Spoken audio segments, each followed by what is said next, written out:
மலர், அக்கா. இப்பதான் உனக்கு கால் பண்ணலான்னு எடுத்தேன். டியூட்டி முடிஞ்சுதா?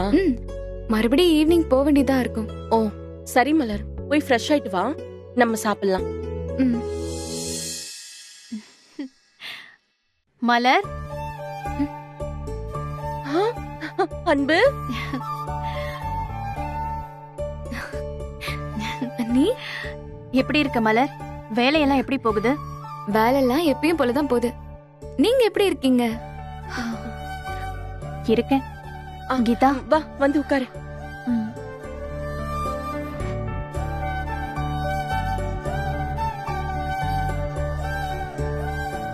நீ ஏன் எனக்கு கால் பண்ணவே இல்ல? என் மொபைல்ல ஒரு சின்ன ப்ராப்ளம் டி. சர்வீஸ் கொடுத்திருந்தேன், இன்னைக்கு காலைல தான் கிடைச்சது. அதான் உனக்கு கால் பண்ண முடியல. அம்மா, நீ ஏன் இந்த டைம்ல வந்திருக்க? ஏன் நான் இந்த வீட்டுக்கு வரதுக்கு நேரம் காலம் பாக்கணுமா? சீச்சி, நான் என்ன தப்பாவா சொல்லிட்டேன்? இப்போ கடையில இருக்க நேரமாச்சேன்னு கேட்டேன். அது லஞ்ச் டைம், அதான் கிளம்பி வந்துட்டேன். கலை பாரதியெல்லாம் எப்படி இருக்காங்க நீ? அவங்க இல்லாம வீடு நல்லாவே இல்ல. அவங்களும் உன்னை கேட்டுக்கிட்டு தான் இருக்காங்க. இப்பெல்லாம் பாரதிக்கு கோவம் வந்துச்சுன்னா என்ன அத்தை கிட்ட கொண்டு போய் விடுங்கன்னு சொல்ல ஆரம்பிச்சிட்டான். சரி சொல்லு, நீ எப்படி இருக்க? அந்த வீட்ல எல்லாரும் எப்படி இருக்காங்க? அவங்க நினைச்சதுதான் நடந்துருச்சுல்ல, அவங்க சந்தோஷமா தான் இருப்பாங்க. அன்பு, உன் மனசு தொட்டு சொல்லு. சிவம்ம கல்யாணம் பண்ணிக்கிட்டது உனக்கு சந்தோஷம் இல்லையா? சந்தோஷப்படுற மாதிரி அடி இந்த கல்யாணம் நடந்திருக்க? ஏமாத்தி ஃப்ராட் பண்ணி நடத்திருக்காங்க. அங்க ஒவ்வொரு முகத்தையும் பார்த்தாலே எனக்கு எரிச்சலா இருக்கு. எவ்வளவு சுயநலமா இருப்பாங்கன்னு நான் நினைச்சு கூட பாக்கல. ஏன் நீ எப்படி சொல்றீங்க? சிவம் திரும்ப திரும்ப உங்களை கல்யாணம் பண்ணிக்கணும்னு தானே சொல்லிட்டே இருந்தாரு. அவர் எதையும் மறைக்கலையே. என்ன மறைக்கல? எல்லாத்தையுமே மறைச்சுதான் பண்ணிருக்காரு. அவருக்கு என் மேல அன்பு இருந்தது உண்மைதான். ஆனா எனக்காக பாவம் அந்த குழலி வாழ்க்கையே வம்பாக்கிட்டாரு. அந்த துரோகத்தை அவ மன்னிச்சாலும் நான் மன்னிக்க மாட்டேன். ஏய், நீ இவ்ளோ கோவத்தோட இருக்கிறது யாருக்குமே நல்லது இல்லடி.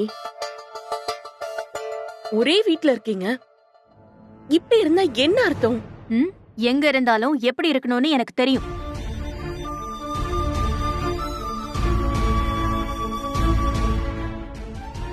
நான் எந்த தப்பு பண்ணியிருந்தாலும் சாரி ஆண்டி. என்கிட்ட பேசுங்க ஆண்டி. உங்களுக்கு உங்க பொண்ணு முக்கியம்னா எனக்கு என் பசங்க முக்கியம். இந்த குடும்பத்தோட என்ன சேர்க்க இனியாவை வச்சு எந்த டிராமாவும் பண்ணாதீங்க. ஊர்ல எத்தனை பேர் இருக்காங்க, அவங்களெல்லாம் விட்டுவிட்டு என் குடும்பத்தையே நோண்டிக்கிட்டு இருக்கா. யாரோ பொண்டாட்டி, யாரோ பொண்டாட்டி, யாரோ பொண்டாட்டி சொல்லு. வாடா. என்னடா பண்ணிட்டு இருக்க? நான் தான் சாப்பாடு வாங்கிட்டு வரேன்னு சொன்னேன்ல, அதுக்குள்ள என்ன அவசரம் உனக்கு? பிள்ளைங்களுக்கு பசிக்குமேனுதான். பசிச்சா தாங்கிக்க வேண்டியதுதான், இல்லைன்னா தாங்கிக்க அவங்க கத்துக்கணும். என்ன மாதிரி ஒரு அம்மாக்கு பிறந்திருக்காங்கல்ல, அவங்களும் அனுபவிச்சுதான் ஆகணும்.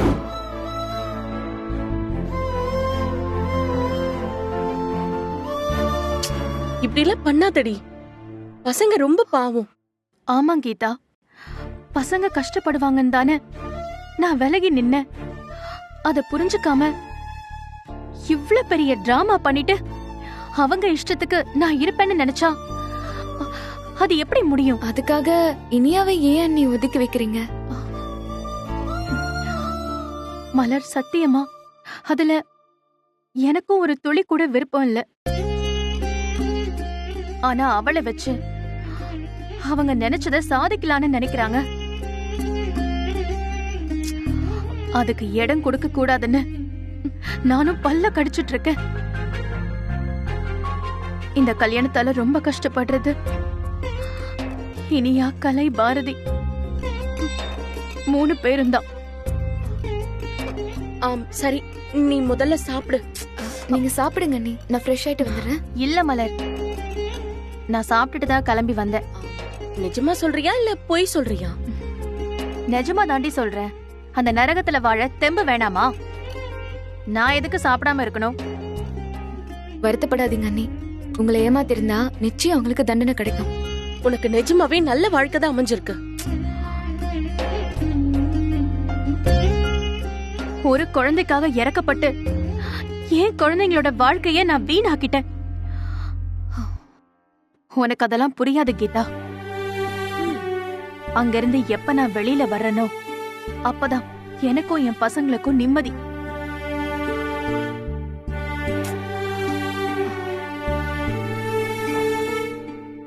சரி, எனக்கு டைம் ஆச்சு, நான் கிளம்புறேன். நீங்க சாப்பிடுங்க. ஃபோன் பண்ணுங்கன்னு. மலர் ஃபோன் பண்ணணும். கலை பாரதியை கூட்டிட்டு வாங்க நீ. எனக்கு என்னமோ அவங்கள பார்க்கணும்னு தோணுது. சரி மலர், நான் வரேன். வரேன் கீதா. சரிடி.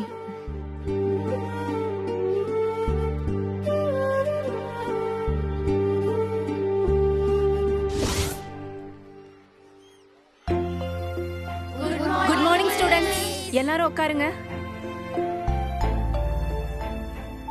எல்லாரும் வந்தாச்சா? Yes miss. யாராவது இன்னும் கிளாஸுக்கு வராம இருக்காங்களா? இல்ல மிஸ். அட்டெண்டன்ஸ் எடுத்துடலாமா? Shalini. Present miss. Deepan. Present miss. Mahesh. Present miss. Cinderella. Present miss. Dinesh. Present miss. Rani. Present miss. B Bharathi.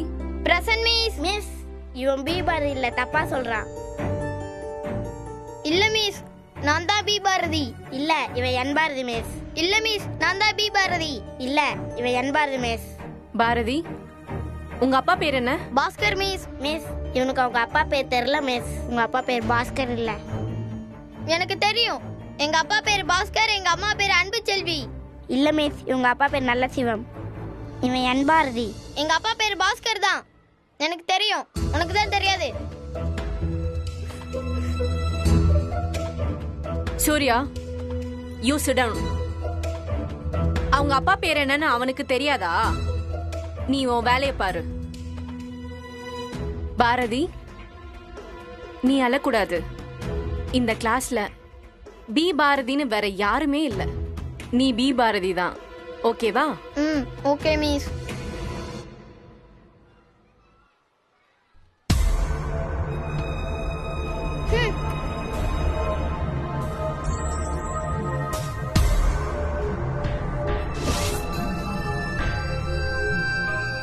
Bharathi, ஏன்டா அழுவுற? பாரதி, அழுவாதடா.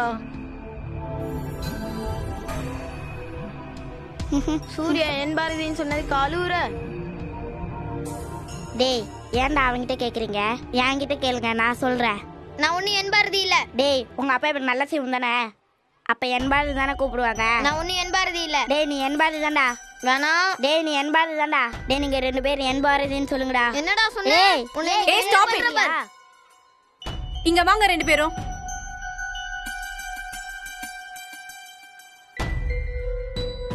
என்ன பண்ணிட்டு இருக்கீங்க ரெண்டு பேரும்? இதுக்கா நீங்க ஸ்கூலுக்கு வரீங்க?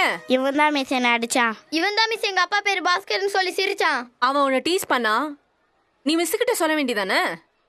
அதுக்கு இப்படி அடிச்சுப்பீங்க?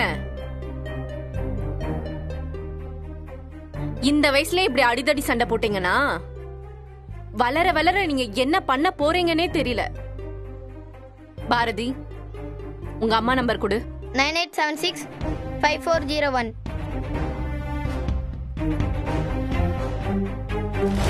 டிசைன்ஸ் ஆல்ரெடி ரெடியா இருக்கு. Okay ma'am. நீங்க அத பார்த்து ரெஃபர் பண்ணிக்கோங்க. ஓகேவா? Okay ma'am. ஹலோ ஹலோ, போங்க.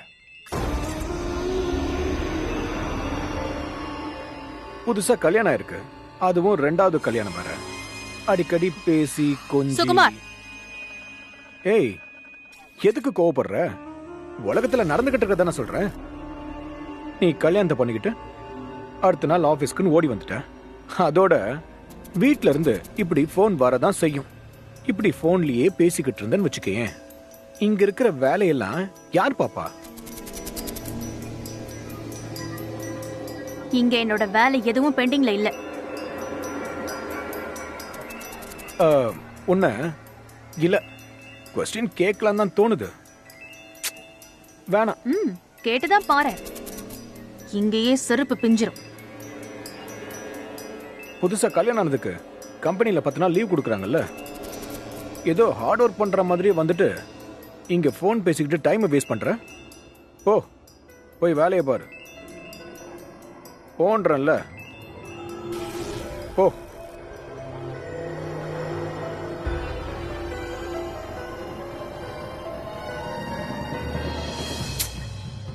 எத்தனை தடவை கால் பண்ணியாச்சு, ரிங்கு போயிட்டே இருக்கு, கால் அட்டன் பண்ணவே மாட்றாங்க.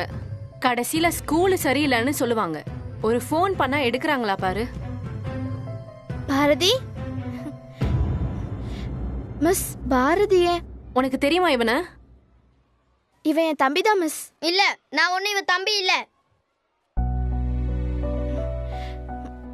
இல்ல மிஸ், அவன் என் மேல இப்ப கோவத்துல இருக்கான், அதான் அப்படி பேசுறான். அப்புறமா சரியாயிடுவான். இப்பவே இவனுக்கு எவ்வளவு கோவம் வருது பாரு. உங்க அம்மாக்கு கால் பண்ணா எடுக்கவே மாட்டேங்கிறாங்க. அவங்க ஆபீஸ்ல இருப்பாங்க மிஸ். வேற நம்பர் இருக்காமா? அப்பா நம்பர் இருக்கு, ஆனா கோர்ட்ல இருந்து அப்பாவும் எடுக்க மாட்டாங்க. சரிம்மா, என் மொபைல்ல கால் பண்ணி கொடு, நான் பேசுறேன்.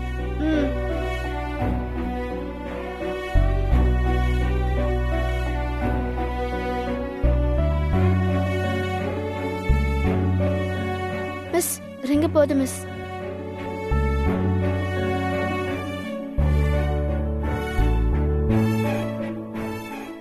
ஹலோ சார், நாங்க ஸ்கூல்ல இருந்து பேசுறோம். பாரதி உங்க பையன் தானே?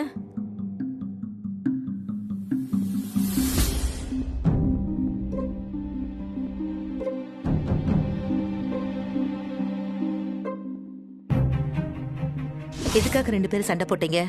சண்டை போடுறது தப்பு தானே? கேட்டுட்டு இருக்கேன்ல, சொல்லுடா. Excuse me ma'am.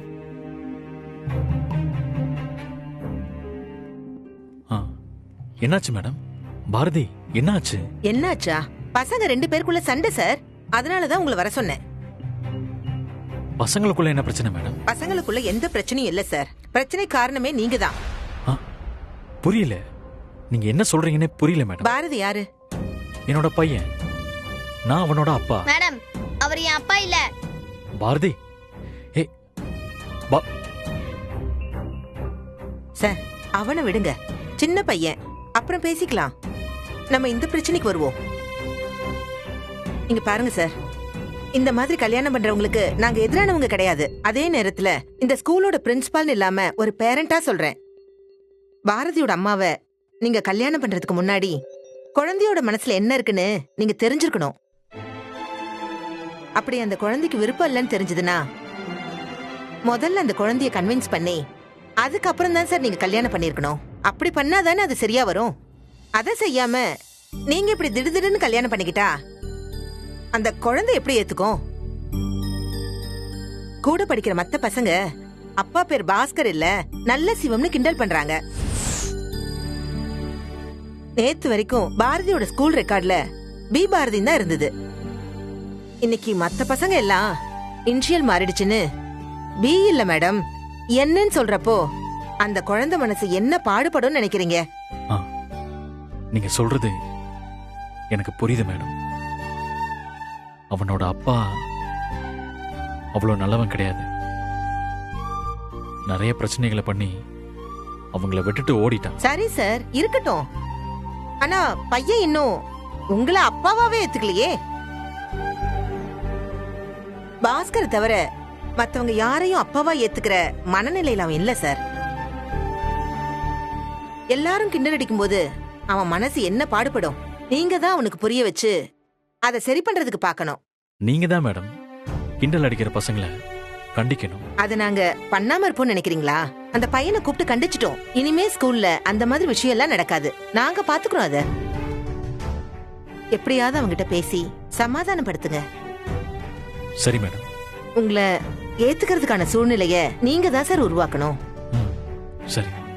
பாரதியோட point of வியூல இருந்து இந்த பிரச்சனையை நீங்க யோசிச்சு பாத்தீங்கன்னா என்னன்னு புரியும் சார். பசங்க எல்லாம் முன்ன மாதிரி கிடையாது. இப்பெல்லாம் சின்ன வயசுலயே ரொம்ப விவரமா இருக்காங்க. அவங்களோட எதிர்பார்ப்பும் சிந்தனையும் வேற மாதிரி இருக்கு. அப்பாங்கிறது சும்மா கூப்பிடுற விஷயம் கிடையாது. அப்பாங்கிறது பெரிய பொறுப்பு. அத நான் உங்களுக்கு சொல்லணும்னு அவசியமே இல்ல, உங்களுக்கே தெரிஞ்சிருக்கும். நீங்க அவன் அம்மாவை கல்யாணம் பண்றதால மட்டும் அவனுக்கு நீங்க அப்பாவாக முடியாது. அவன் உங்களை அப்பாவா ஏத்துக்கிறது பெரிய விஷயம். ஒரு அப்பாவா வாழ்ந்துதான் நீங்க புரிய வைக்கணும். உங்களால அது முடியும்னு நான் நம்புறேன். வேற ஏதாவது பெரிய பிரச்சனை ஆயிடுச்சுன்னா அதுக்கப்புறம் நம்ம வருத்தப்பட்டு எந்த பிரயோஜனமும் இல்ல. இல்ல மேடம், நான் பாத்துக்கிறேன். ஓகே. அப்ப நான் வரேன் மேடம். என்னாச்சு பாரதி? என்னாச்சுடா சொல்லு. ஸ்கூல்ல எல்லாருமே என்ன கேலி பண்றாங்க. எதுக்காக கேலி பண்றாங்க? என்னோட இனிஷியல் என்னன்னு கேட்டு கிண்டல் அடிக்கிறாங்கம்மா. பி பாரதியா என் பாரதியா நக்கல் பண்றாங்க.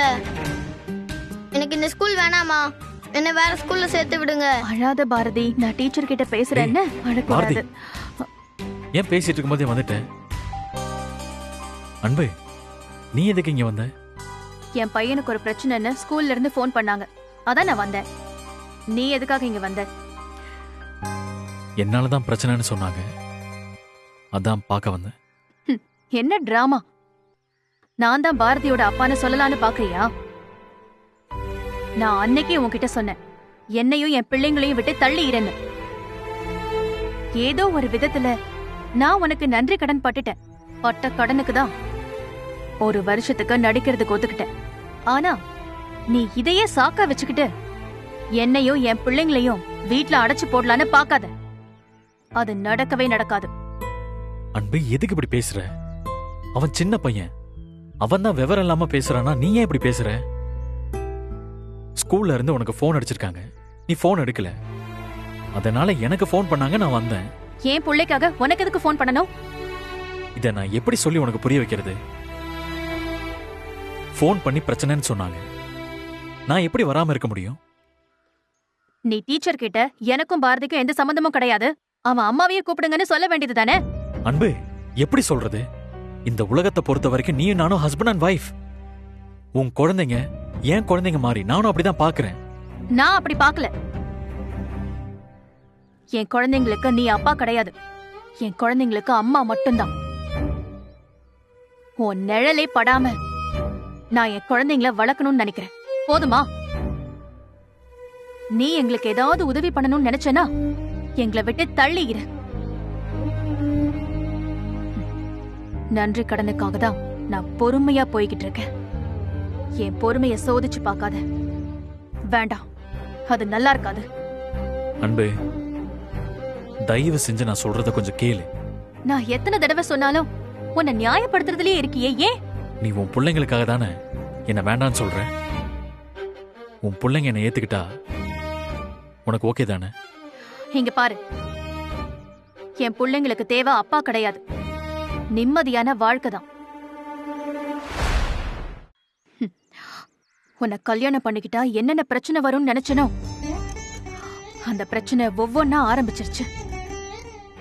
அவங்களுக்காக தான் என்னோட வாழ்க்கை. தயவு செஞ்சு வேற ஒரு முடிவெடுக்கிறதுக்கான சூழ்நிலைக்கு என்னை தள்ளி விட்டுறாத. அவ்வளவுதான் நான் சொல்லுவேன். உன் மேல எனக்கு நிஜமான அன்பும் அக்கறையும் இருக்கு. அதே அன்பும் அக்கறையும் பிள்ளைங்க மேலயும் எனக்கு இருக்கு.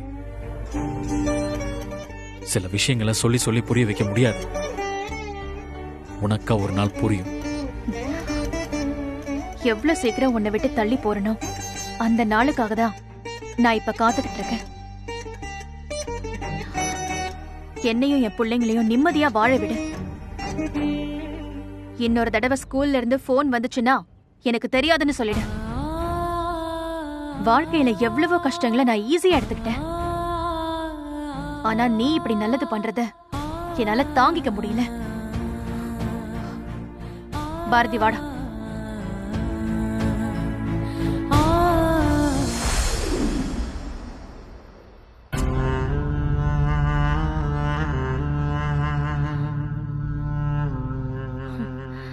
என்கிட்ட என்ன பேசணும்னு நல்லா யோசிச்சுட்டு வர சொல்லிருக்கலாம்ல.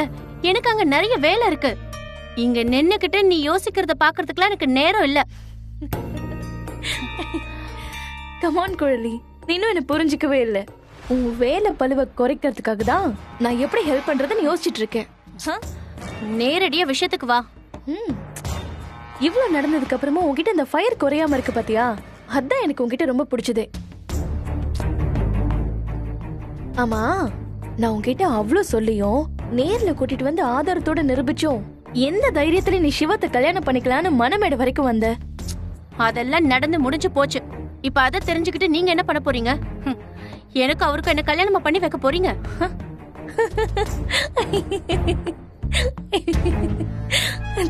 Sorry sorry. எப்படி எப்படி உனக்கு இன்னும் அவனை கல்யாணம் பண்ணிக்கணுங்கிற நினைப்பு இருக்கா? நீ எவ்வளவு கோவமா வீரமா பேசினாலும் நீ ஒரு குழந்தைதாங்கிறத ப்ரூவ் பண்ற பாத்தியா? அதான் அவன் உன்னை ஈஸியா ஏமாத்திட்டான். குழலை, சரி சரி, எப்படி இருக்காங்க புது மாப்பிள்ளையும் புது பொண்ணும்? ஓ, அப்போ அவங்கள வேவு பார்க்கதான் என்ன வர சொல்லிருக்கல்ல? பரவாயில்ல, செம்ம ஷார்ப்பு தான் நீ. உங்க பாராட்டுக்கு ரொம்ப நன்றி. ஆனா உங்க திட்டத்துக்கு நான் ஆள் இல்ல. இதுல ஏன் திட்டம் மட்டும் இல்ல குழலி, உன் திட்டமும் தான்.